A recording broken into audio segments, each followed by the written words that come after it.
নমস্কার, আমি চন্দ্রা। আমার এই চ্যানেলটির নাম গল্প পাঠে মৌ। আজকে পাঠ করছি শ্রী আশুতোষ মুখোপাধ্যায়ের কাল তুমি আলেয়া।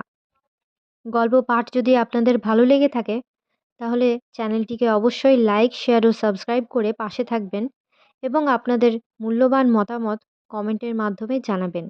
শুরু করছি। ধীরাপদর এক রাতের সুখনিদ্রার শেষ তৃপ্তিটুকু খান খান হয়ে গেল শকুনি ভট্টাচার্যের পাঁজর দুমড়ানো প্রভাতী কাশির শব্দে। প্রথম ভোরে সর্বত্র সকলরবে পাখি জাগে। এই সুলতান কুঠির প্রথম ভোরে সকাশী শকুনি ভট্টাচার্য জাগেন। বারোয়ারি কলতলায় এক বালতি জল নিয়ে বসে বিপুল বিক্রমে প্রায় ঘণ্টাখানেক ধরে কাশেন। অন্ধকারে শুরু হয়, আলো জাগলে শেষ হয়। ধীরাপদ রোজই শোনে, শুনতে শুনতে আবার পাশ ফিরে ঘুমোয়। কিন্তু এই একটা রাত সুলতানের মতোই সুলতান কুঠিতে ঘুমিয়েছিল ধীরাপদ। ঘুমের থেকেও বেশি সুপ্তি ঘোরে আচ্ছন্ন হয়েছিল। একটানা ঠনঠন কাশির শব্দে ঘোর কেটে গেল। এই কাশির ঘায়ে সারা রাতের সর্বাঙ্গ জড়ানো নরম অনুভূতিটুকু মিলিয়ে যেতে লাগলো। দুই চোখ বন্ধ রেখেই হাতড়ে হাতড়ে অনুভব করে নিল গা ডোবানো পালঙ্ক নয়, সে শয়ান ভূমিশয্যায়। দুই চোখ বুজে বিস্মৃতির অতলে ডুবতে চেষ্টা করলো আবারও, কিন্তু সাধ্য কি? ধীরাপদ চোখ মেলে তাকালো। আবছা অন্ধকার।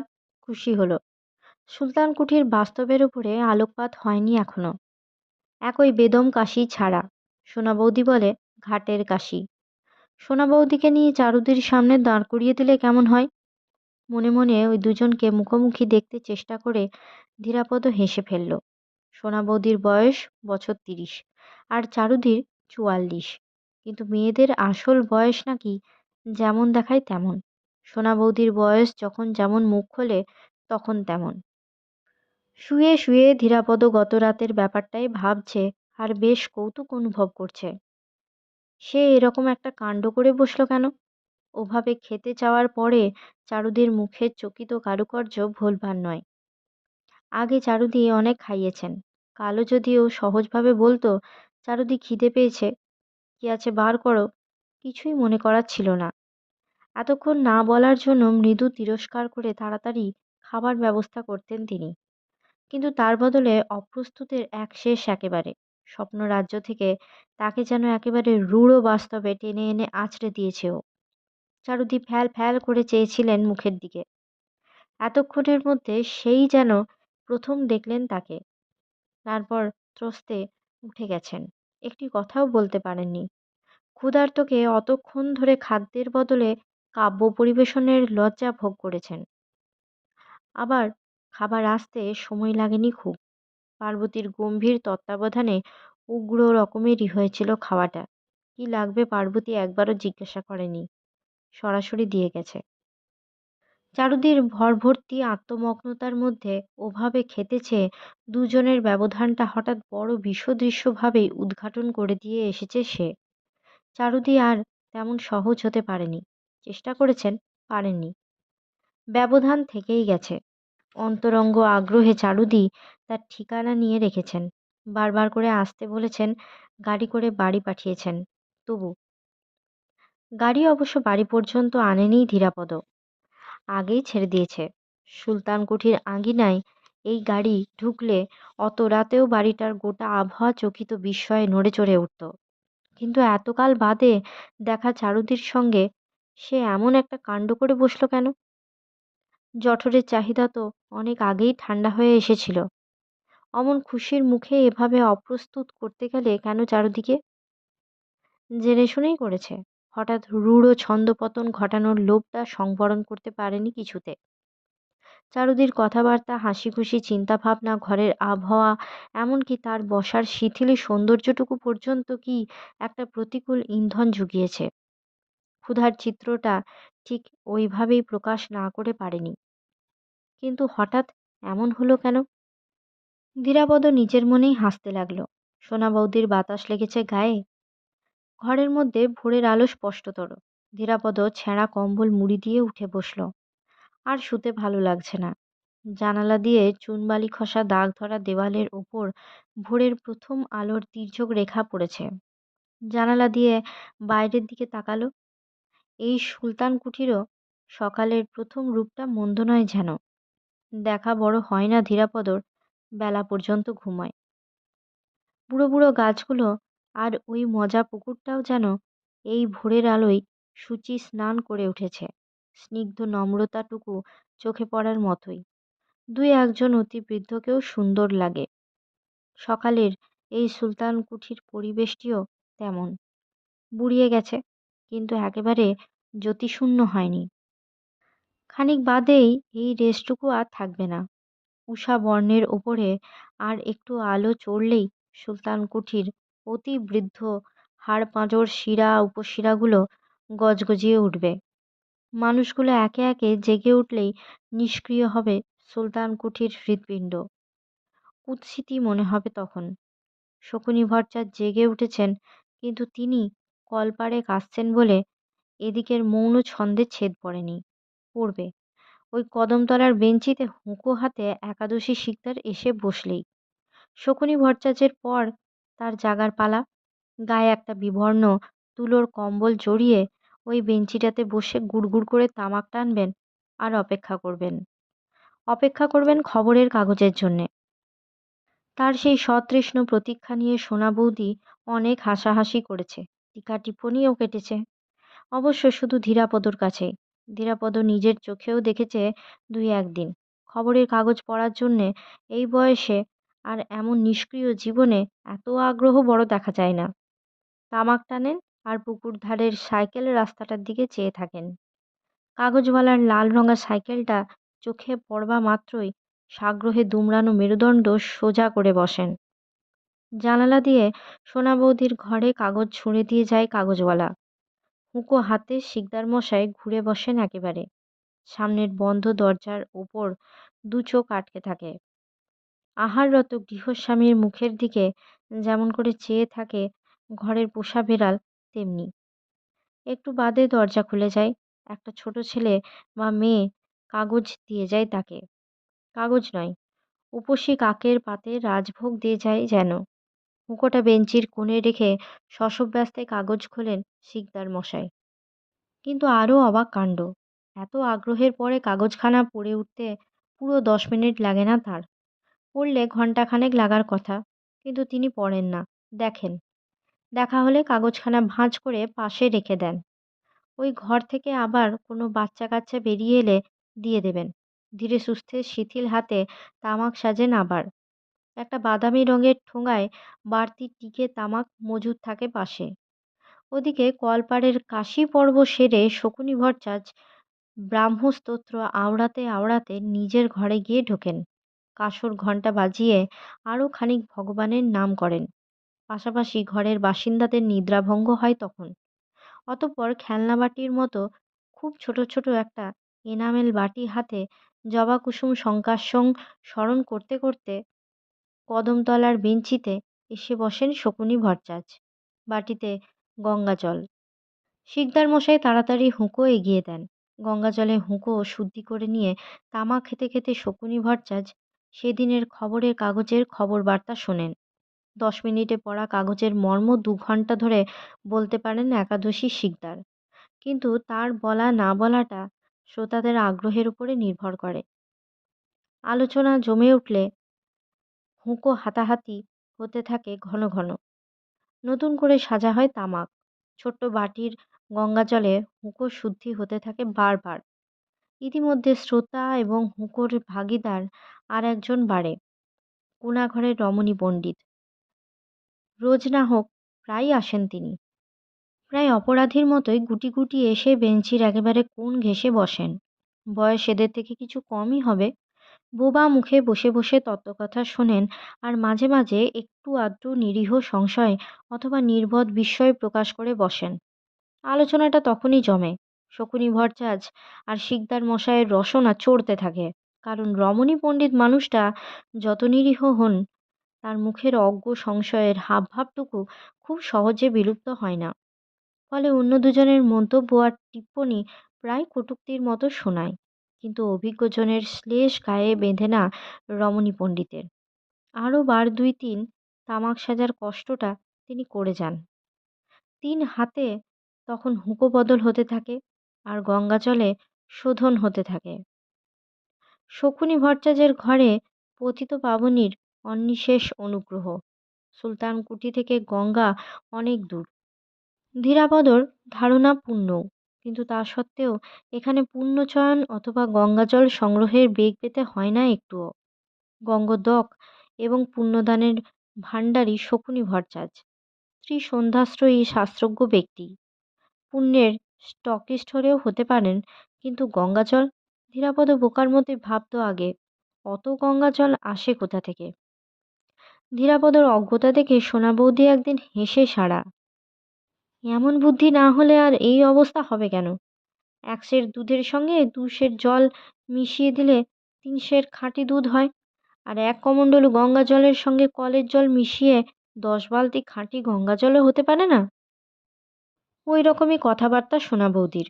সোজা কথা সোজাভাবে বলে না বড়, তবু ব্যাপারটা বুঝেছে ধীরাপদ।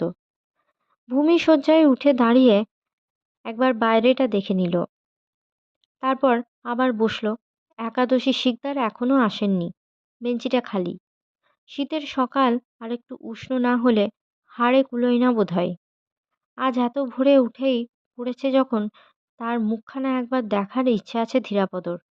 ফলে আজ আহার না জোটে নাই জুটুক। ভদ্রলোকের নাম একাদশী নয়, শকুনি ভট্টাচার্যের নামও শকুনি নয়। একদঙ্গল ফাজিল ছেলের আবিষ্কার এই নাম দুটো। ওই নামে তাদের কাছে ডাকে চিঠি পর্যন্ত পাঠিয়েছে দুষ্টু ছেলেরা।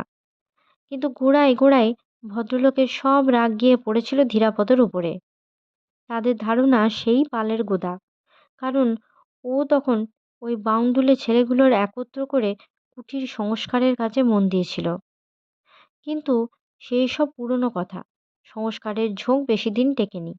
ছেলেগুলোর বেশিরভাগই চলে গেছে, ওই অক্ষয় নাম দুটি রয়ে গেছে। নামহানির অমর্যাদায় এবং বেদনায় ক্রুদ্ধ এবং কাতর হয়ে দুজনেই তারা গোপনে একে একে ধীরাপদর কাছে আবেদন আর প্রতিবাদ করেছিলেন, কিন্তু ধীরাপদর প্রতিকার কিছু করতে পারেনি। ফলে বিদ্বেষ। এতদিনে ওদের আসল নাম সকলেই ভুলে গিয়েছে। এমনকি ওই নামে বাইরে থেকে কেউ খোঁজ করতে এলেও তারাই বেরিয়ে আসেন, কিন্তু বিদ্বেষটুকু থেকেই গেছে। এক কুঠিতে ধীরাপদ তাদের সঙ্গে বাস করে আছে ট্রেনের এক কামরায় নিষ্পৃহ যাত্রীর মতোই। যোগ আছে তবু বিচ্ছিন্ন, কিন্তু সে নিষ্পৃহ থাকলেও তারা নিষ্পৃহ নন।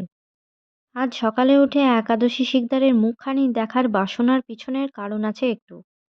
গত 3 দিন ধরে আগের মতোই আধ মাইল পথ ঠেঙিয়ে একটা স্টলের সামনে দাঁড়িয়ে কাগজ পড়ে আসতে হচ্ছে ভদ্রলোককে। সোনা বৌদি সুলতান কুঠিতে ডেরা নেবার আগে যেমন পড়তেন, গত 2 বছর ওই মেহনত আর করতে হয়নি। বাড়ির আঙিনায় বসে কোলের ওপরে কাগজ পেয়েছেন। 2 বছরে বয়সও 2 বছর বেড়েছে। এতদিনের অনভ্যাসে দাঁড়িয়ে দাঁড়িয়ে কাগজ দেখার ধকল সয় না। স্টলের সামনে হাঁটু মুড়ে বসতে হয়েছে তাকে। সেই অবস্থায় 3 দিনের মধ্যেই 2 দিনই ধীরাপদর সঙ্গে চোখাচোখি হয়ে গেছে। দুর্দশা দেখে দুঃখও হয়েছে, হাসিও পেয়েছে। সোনা বৌদি বা এরকম কেন? পাঠিয়ে দিলেই তো পারে কাগজখানা। গত 3 দিন ধরে সোনা বৌদির ঘর থেকে কদমতলার বেঞ্চিতে কাগজ যাচ্ছে না। গেলে আর ফুটপাতে বসে কাগজ পড়বেন কেন শিকদার মশাই? সুলতান কুঠিতে একমাত্র সোনা বৌদির ঘরেই রোজ সকালে খবরের কাগজ আসে। একখানা নয়, 2খানা আসে, একটা ইংরাজি একটা বাংলা। গুনুদা অর্থাৎ গণেশবাবু খবরের কাগজের অফিসের পাকাপোক্ত প্রুফ রিডার। ইংরেজি বাংলা 2খানা নামকরা কাগজ বেরোয় সেই দপ্তর থেকে। গনুদা বাংলার প্রুফ রিডার হলেও 2খানা কাগজই বিনা পয়সায় পায়। আর খানিক বাদেই হয়তো শিকদার মশাই বেঞ্চিতে এসে বসবেন। তার একটু পরে কাগজওয়ালা জানলা দিয়ে কাগজ ফেলে যাবে সোনা বৌদির ঘরে। নেশাগ্রস্তের মতো চন্মনিয়ে উঠবেন একাদশী শিকদার। ঘুরে বসে বন্ধ দরজার দিকে চেয়ে থাকবেন নির্নিমেষে। দরজার একসময়ে খুলবে ঠিকই, কিন্তু কেউ কাগজ দিয়ে যাবে না তার কাছে। তারপর শকুনি ভট্টাচার্য আসবেন, খবরের কাগজে খবর নিয়ে কথা উঠবে না নিশ্চয়ই। শিকদার মশাই প্রাতকালীন কাগজ পাঠে বিঘ্ন উপস্থিত হয়েছে তিনিও জানেন। দুদিন ধরে সকালের আসরে রমণী পণ্ডিতকেও দেখা যাচ্ছে না। এদের মন মেজাজ বুঝেই হয়তো কাছে ঘেঁষতে সাহস করছেন না। অবশ্য সবই ধীরাপদর অনুমান। অনুমান ভট্টাচ এবং শিকদার মশাই গুণদাকে নিভৃতে ডেকে নিয়ে কিছু আলোক দান এবং কিছু পরামর্শ দান করেছেন। সংসারে অভিজ্ঞ শুভার্থী প্রতিবেশীর কর্তব্যবোধ তো এখনো জগৎ থেকে লুপ্ত হয়ে যায়নি একেবারে। তার উপরে গনুদার নির্বিরোধী মানুষ, কোনো কিছুর সাথে পাচে নেই। সকলেই জানে গনুদা ভালো মানুষ, নিজের আপিস নিয়েই ব্যস্ত থাকেন। কোনো সপ্তাহে সকালের ডিউটি, কোনো সপ্তাহে বিকেলে, কোনো সপ্তাহে বা রাত্রিতে। রাত্রিরে অর্থাৎ সমস্ত রাত। ওর উপরে আবার বাড়তি রোজগারের জন্য মাসের মধ্যে 2 সপ্তাহ ডবল শিফট ডিউটি করে। ঘর দেখার ফুরসত কোথায় তার? কিন্তু তার নেই বলে কি আর কারো নেই? গুণী বদ্যি নিজের ঘরের দিকে তাকাবার ফুরসত না পেলেও আর 10 ঘরের নারীর খবর রাখে। আর কর্তব্যচেতন গুণী পড়শির নারী নক্ষত্রের খবর রাখে। এ তো এক বাড়ির ব্যাপার। অতএব কর্তব্যবোধের ভট্টাচ আর শিকদার মশাই ভালো মানুষ গনুদার জটিলা রমণীটি হালচালের উপরে খরদৃষ্টি রাখবেন, সেটা বেশি কিছু নয়। আর কর্তব্যবোধেই তারা ভালো মানুষটিকে একটু আধটু উপদেশ দেবেন, তাই বা এমন বেশি কি? তবে তাদের এই কর্তব্যবোধ সম্বন্ধে একটু আভাস ধীরাপদ রমণী পণ্ডিতের কাছ থেকে আগেই পেয়েছিল। কিন্তু ধীরাপদ তখন তুলিয়ে ভাবেনি কিছু। অনর্থক অমন অনেক কথাই বলেন রমণী পণ্ডিত। হাংমতো সকলের সঙ্গেই একটু হৃদ্যতা বজায় রেখে চলতে চেষ্টা করেন। ধীরাপদ সেদিন কুঠির দিকে আসছিল, আর তিনি যাচ্ছিলেন কোথায়? পথে দেখা, বাড়িতে দেখা হলে না দেখেই পাশ কাটিয়ে থাকেন। পথটা বাড়ির থেকে অনেক নিরাপদ বলেই হয়তো দাঁড়িয়ে পড়েছিলেন। হাসি মুখে যেভাবে কুশল জিজ্ঞাসা করেছেন, মনে হবে অন্তরঙ্গ পরিচিত জনের সঙ্গে অনেক দিন পরে দেখা। এসে বলেছেন, আজ এরই মধ্যে বাড়ি ফিরছেন? তা কী বা করবেন, যেরকম বাজার পড়েছে চট করে কিছুই আর হয়ে ওঠে না। অনেকদিন ভেবেছি আপনার হাতখানা একবার দেখব, তা আপনার তো আর ওসবে বিশ্বাস টিশ্বাস নাই। তো দেখাবেন না একবার? আপনার তো আর পয়সা লাগছে না। ধীরাপদ হাসি মুখেই মাথা নেড়েছিল। যাচ্ছেন? আচ্ছা যান বকুর ধারে। শিকদার আর ভট্টাচ মশাইকে দেখলাম বসে গনুবাবুর সঙ্গে গল্প সল্প করছেন। অকারণে বোকার মতো একটু বেশি হেসেছিলেন পণ্ডিত। গনুদাকে বাড়ির কারোর সঙ্গে বড় একটা মিশতে দেখে না কেউ। কখন থাকে না থাকে হদিশ পাওয়াই ভার। সেই গনুদার সঙ্গে মজা পুকুরের ধারে বসে গল্প করছেন একাদশী শিকদার আর শকুনি ভট্টাচ। ভাবলে ভাবার মতো কিছু ছিল বই কি। পণ্ডিত সেদিন বোকার মতো হাসেননি। বোকার মতো সেই বরং ওই পণ্ডিতের দুরাশার কথা ভাবতে ভাবতে ঘরে ফিরেছিল।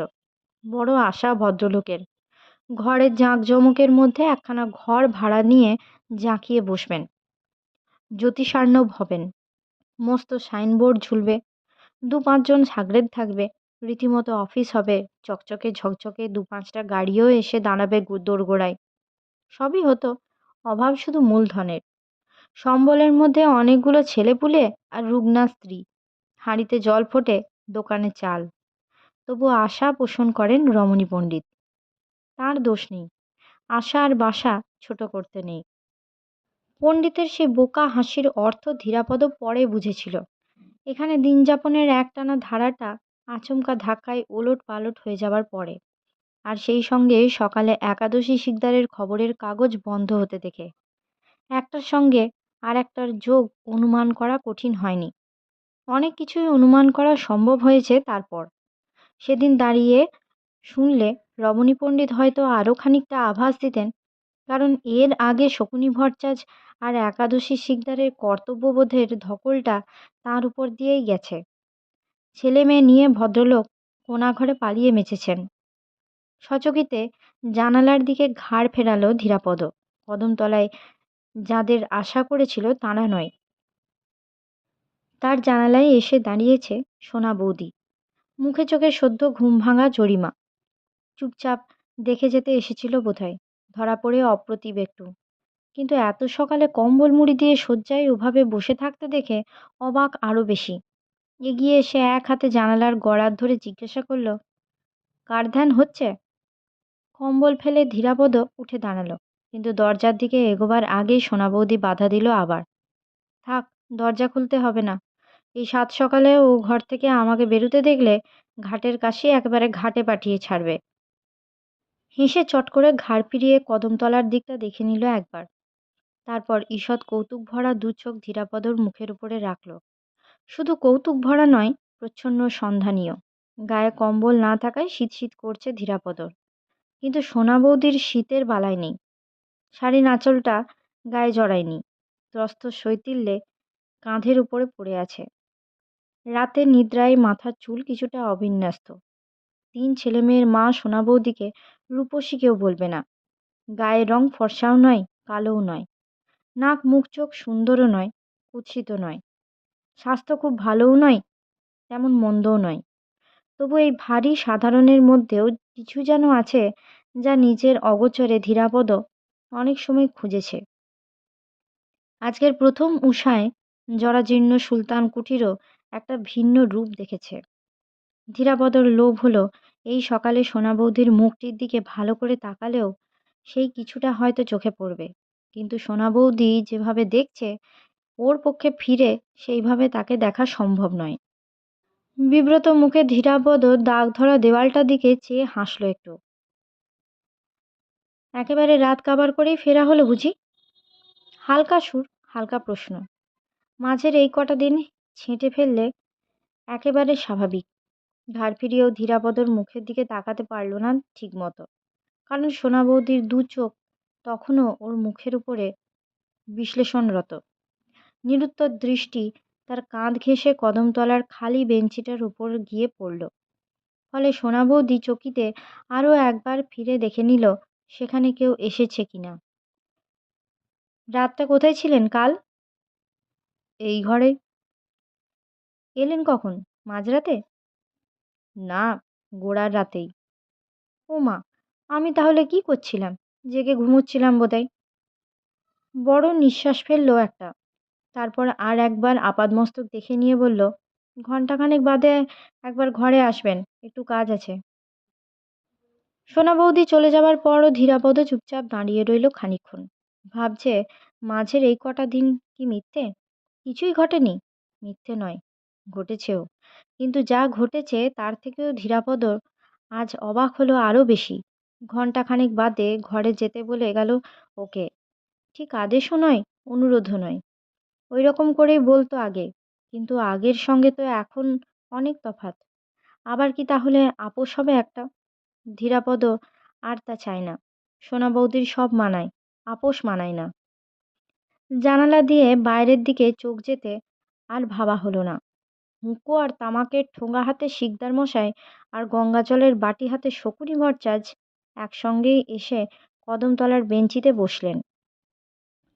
আর কাগজ আসে না বলেই বোধহয় শিকদার মশাইয়ের আগে আসার তাড়া নেই। হাত বদলে বদলে প্রথমে চুপচাপ খানিকক্ষণ তামাক টানলেন তারা। তারপর একটা দুটো কথা।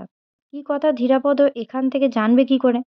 কিন্তু কথার সঙ্গে সঙ্গে ঘুরে বসে দুজনেই তারা বাড়িটার দিকে তাকালেন। প্রথমে গনুদার ঘরের দিকে, তারপর এদিকে। জানালার এধারে তাকে দেখেই তাড়াতাড়ি ফিরে বসলেন আবার। কিন্তু মুখ দেখে তাদের খুব রুষ্ট মনে হলো না ধীরাপদর, বরং তুষ্ট যেন কিছুটা। একটা দুষ্ট বুদ্ধি জাগলো হঠাৎ। ওই বেঞ্চিতে গিয়ে বসলে কি হয়? সম্পত্তি তো নয় কারো। বসুক না, বসুক। ধীরাপদ ঘরের বন্ধ দরজাটা খুলল। সঙ্গে সঙ্গে লাল সাইকেল হাঁকিয়ে কাগজওয়ালার আবির্ভাব। একাদশী শিকদারের হুঁকো টানা বন্ধ হলো। কাগজওয়ালা কাগজ ফেলে দিয়ে প্রস্থান করল। সতৃষ্ণ নেত্রে ঘরের দিকে চেয়ে রইলেন তিনি। তার হাত থেকে হুঁকো টেনে নিলেন শকুনি ভট্টাচ, খেয়াল নেই। পাশের ঘরের দোরগোড়ায় ধীরাপদ দাঁড়িয়ে আছে, তাও না। সুলতান কুঠির আজকের এই দিনটাই অন্য সব দিনের থেকে আলাদা বুঝি। 2-4 মিনিটের মধ্যেই যে দৃশ্যটি দেখল, ধীরাপদ নিজেই হতভম্ব। আধ হাত ঘোমটা টেনে কাগজ হাতে ঘর থেকে বেরোলো স্বয়ং সোনা বৌদি। কুলবধূর নম্র মন্থর চরণে কদমতলার বেঞ্চির দিকে এগিয়ে গেল। শিকদার মশাই শশব্যস্তে বেঞ্চি ছেড়ে উঠে দাঁড়ালেন। শকুনি ভট্টাচার্য কাগজখানা হাতে নিয়ে একাদশী শিকদার সসংকোচে কিছু বললেন। হয়তো নিজে কাগজ নিয়ে আসার জন্যই বললেন কিছু। এটুকু দেখেই ধীরাপদ অবাক হয়েছিল। পরের কাণ্ডটা দেখে 2 চোখ বিস্ফারিত তার। গলায় শাড়ির আঁচল জড়িয়ে দুজনকেই একে একে প্রণাম করে উঠল সোনা বৌদি। যেমন তেমন প্রণাম নয়, ভক্তি ললিত প্রণাম। বিস্ময়াভিভূত শিকদার ভট্টাচার্যের যুগপৎ আশীষ বর্ষণ শেষ হবার আগেই তেমনি ধীর নম্র চরণে সোনা বৌদি ফিরল আবার। আধ হাত ঘোমটা সত্ত্বেও ধীরাপদকে দেখেছে নিশ্চয়ই, কিন্তু কোনো দিকে না তাকিয়ে সোজা ঘরে ঢুকে গেল। বিমূঢ় মুখে ধীরাপদ নিজের বিছানায় এসে বসল। ছোটখাটো একটা ভোজবাজি দেখে উঠল যেন। এ পর্যন্ত সোনা বৌদির অনেক আচরণে অনেকবার হকচকিয়ে গেছে ধীরাপদ। সে সবই তার স্বভাবের সঙ্গে মেলে, এ একেবারে বিপরীত। আজকের মতো এই পর্যন্তই। গল্প পাঠ আপনাদের কেমন লাগছে তা অবশ্যই কমেন্টের মাধ্যমে জানাবেন। সকলে সুস্থ থাকবেন, ভালো থাকবেন এবং সাবধানে থাকবেন, পাশে থাকবেন। নমস্কার। নিয়ে আসছি পরবর্তী অংশ পরবর্তী ভিডিওতে।